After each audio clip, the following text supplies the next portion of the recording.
Eh bien, pour Friendly Radio aujourd'hui, Pierre-Patrick et Jean-Jacques.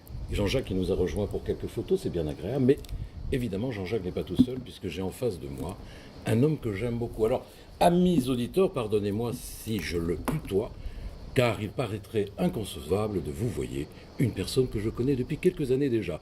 Bonjour Serge. Bonjour. Alors moi je suis ravi de te retrouver ici parce que j'ai soif. J'ai soif, c'est une grande aventure et c'est vrai que j'ai envie de te poser quelques questions. Alors d'abord j'ai soif, d'après si c'est un homme de Primo Levi bien entendu, et les 7 dernières paroles du Christ en croix de Joseph Hind. C'est pour cette raison peut-être que tu as choisi un quatuor pour t'accompagner aujourd'hui. Alors d'abord, pourquoi ce texte? Pourquoi ce choix? Alors, en fait, le spectacle est parti d'abord d'une demande, il y a quelques années, que je puisse travailler sur la partition magnifique des paroles du Christ en croix de Haydn. C'était Musique Sacrée Avignon qui m'a dit on aimerait une soirée et qu'est-ce que tu peux faire là-dessus? Et donc j'ai commencé à chercher en écoutant cette musique que j'aimais beaucoup. Et j'avoue que j'avais du mal à trouver, au travers de la musique, ce qui pouvait accompagner avec une vraie pertinence à la fois la musique et le propos de cette musique. Et en fait, c'est sur la soif, ce j'ai soif qui est étonnant d'ailleurs dans les paroles du Christ, parce que chaque parole est forte de sens, et d'un sens très actuel en fait. Et sur cette parole j'ai soif qui revient au corps, d'abord j'étais surpris de cette parole parce qu'au moment où il va être crucifié, comment il va parler de sa soif, j'étais un peu étonné. Mais j'avais le souvenir que beaucoup de déportés, et je pense à Charlotte Delbo, mais je pense aussi bien évidemment à Primo Levi, parlaient de leur soif. Et là ça a été comme une étincelle. C'était un déclic. C'était un déclic. Et là, j'ai commencé je suis revenu sur le texte de Primo Levi, son témoignage à Auschwitz, et c'était comme une évidence que ces deux œuvres, qui n'avaient rien à voir a priori, quoique, à se poser la question, parce que le Si c'est un homme de Primo Levi fait beaucoup penser à Ecce Homo. Bien sûr. Et donc il y avait quand même, pour certains qui avaient étudié la parole de Primo Levi, il y avait cette idée quand même d'un texte un peu christique, mais dans le sens le plus humain du mot christique. Une corrélation. Voilà, forte. c'est-à-dire en se posant la question vraiment, qu'est-ce que c'est l'homme? Est-ce que l'homme, c'est le barbare qui tue l'autre, qui en fait son esclave, ou l'homme, c'est quelque chose qui s'élève au niveau de l'âme? Et d'ailleurs, voilà, c'est de ça que ça parle, quoi. En fait, évidemment, c'est totalement d'actualité. Tout à fait. Tout à fait d'actualité. Donc c'est vrai qu'on retrouve aujourd'hui cette pièce ici au Théâtre du Balcon avec un quatuor à cordes. C'est vrai que j'avais eu le plaisir déjà à 2 reprises de voir cette pièce dans d'autres conditions. D'abord, je crois que c'était au Théâtre des Italiens, une ancienne église. Au Parvis, donc ce qu'on appelle le Parvis aujourd'hui. Voilà. Et où j'étais accueilli dans le cadre d'une des premières soirées, puisque ce sont toujours des soirées à thème, et je crois que c'est même la première soirée à thème du Parvis. Ils souhaitaient faire démarrer avec J'ai soif. Voilà, puis l'année dernière aussi, et l'année dans d'autres dernière, conditions. alors très différente, dans le cadre du cycle Musique Sacrée du Festival IN, il y a eu 2 soirées qui étaient faites à la cathédrale. Donc moi j'étais invité et je jouais ce spectacle avec 2 orgues. Et je trouve ça formidable de pouvoir multiplier les propositions, ne pas être figé dans une proposition définitive. Voilà, donc chaque fois, le projet reste intact avec des propositions très diverses. Oui, alors c'était en préparant cette interview, tu me disais à l'instant, juste avant, que effectivement tu aimais un peu moins aller dans une église parce que tu voulais respecter le côté christique. C'est surtout que ça rajoute au côté christique. Et je trouve que ce qui m'intéresse, c'est les œuvres artistiques. Absolument. Voilà.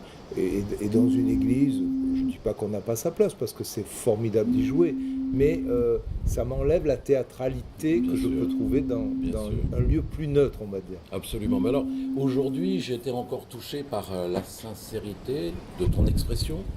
J'ai été frappé aussi par l'émotion que tu faisais partager évidemment à tout le monde, mais que tu avais en toi, comme si ce texte, que tu connais, bien entendu, puisque tu l'affines depuis plusieurs années, comme si ce texte, à chaque fois, te mangeait de l'intérieur. Tout à fait. Je vois des larmes qui pointent dans tes yeux, je vois le public qui est complètement étonné, et qui est complètement renversé, et je me dis, mais quelle est la force de cet homme? Je parle de toi, bien entendu, à travers ces mots. Où va-t-il trouver cette force? Est-ce que c'est à travers les mots? Est-ce que c'est à travers ton expérience? Est-ce que c'est à travers ton cheminement? Parce que c'est vrai, Serge, tu nous viens d'Italie quand tu étais tout petit, tu t'es imposé au théâtre s'est imposé à toi, je ne sais pas comment, ça c'est une question que... Comment tu es arrivé au théâtre? Tiens, voilà une question qui m'intéresse. Ah ben, Tu parlais français c'est à une l'époque sacrée question. Hein. Est-ce que tu C'était- parlais français? Non, pas, Voilà, c'est pas ça. avant d'arriver en Oui, classe. c'est amusant. On parlait italien. Oui, Et en plus, un dialecte. Donc, un dialecte italien. un dialecte italien. Et c'est en arrivant à l'école que j'ai compris que je vivais en France. Bien sûr. Et alors, tu as été bien accueilli tout de suite, c'était difficile? Écoute, ça a été. J'étais un peu vexé, pour être clair. Alors, je vais dire cette anecdote parce qu'elle est formidable. Je suis arrivé au CP, donc on n'allait pas en maternelle à l'époque. Nos mères nous aimaient beaucoup, elles nous gardaient le plus longtemps possible. Et donc, je suis arrivé au CP avec, en ne parlant pas la langue de mes collègues, des enfants du même âge que moi. Et du coup, avec une petite vexation, je me suis mis à travailler sans doute plus que les autres. Et à la fin du CP, on m'a fait sauter le CE1. Alors, je pense que Pour l'amour te du dire français que- est arrivé, là. La langue L'amour- française, Alors, avec ces l'amour textes. du français, on l'a eu, je crois, au berceau. Ma mère était amoureuse de la France, des Ah, déjà. idées de la France D'accord. et du français. Elle avait vraiment un amour des grandes idées françaises, elle nous l'a sans doute transmis. Et les grandes idées, les philosophes des Lumières, qui ont nourri tellement de gens, Voilà. et des gens même simples. Hein, Bien sûr, et qui- c'est la littérature qui t'a poussé peut-être vers le théâtre? Ou tu avais déjà des dons, de toute façon? Écoute, je sais pas, ça C'est le hasard ça d'une s'est rencontre? fait au moment, c'est venu naturellement dans ma vie, quoi. Comme ça. Non, par le hasard des rencontres. Il y avait un club théâtre, j'y suis allé, voilà, et puis les choses. Je vais lui Et tirer les vers voilà, du nez, je veux oui. tout savoir. Nos auditeurs, évidemment, de Friendly. Voilà, Radio veulent tout on savoir. découvre le théâtre, on s'aperçoit que le théâtre nous apporte beaucoup, et puis au travers du théâtre, on est amené à lire. Voilà. Donc, le théâtre a Apprendre. cette faculté de nous cultiver. Donc c'est extraordinaire, c'est un métier le partage. formidable. Et le partage. Donc du coup, j'ai beaucoup appris grâce au théâtre, la musique.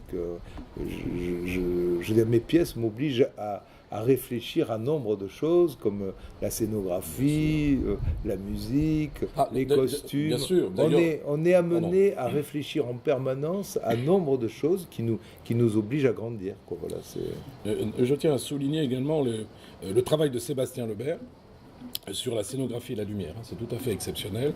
Et également les acryliques de Sylvie Cashman, que l'on Qui est- voit peut-être en Ah, découpage. qui est formidable. Ah, c'est formidable. Sylvie, elle fait un Et travail. ça donne aussi une vie à cette pièce de théâtre. Bien Parce que c'est vrai que c'est très bien fait. Très très bien fait.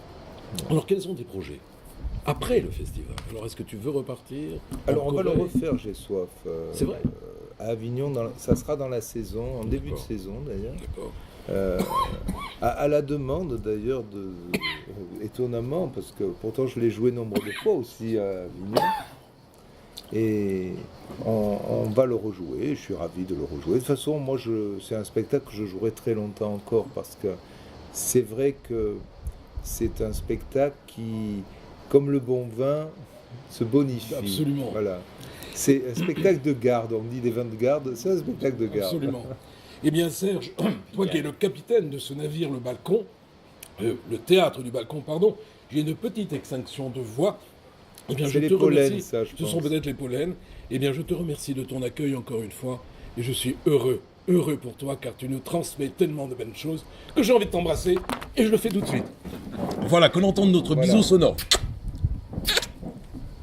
Ça, c'est très rare à la radio. Hein. C'est très rare, on n'a pas été filmé. Bon, alors comment il coupe ton truc là? Voilà.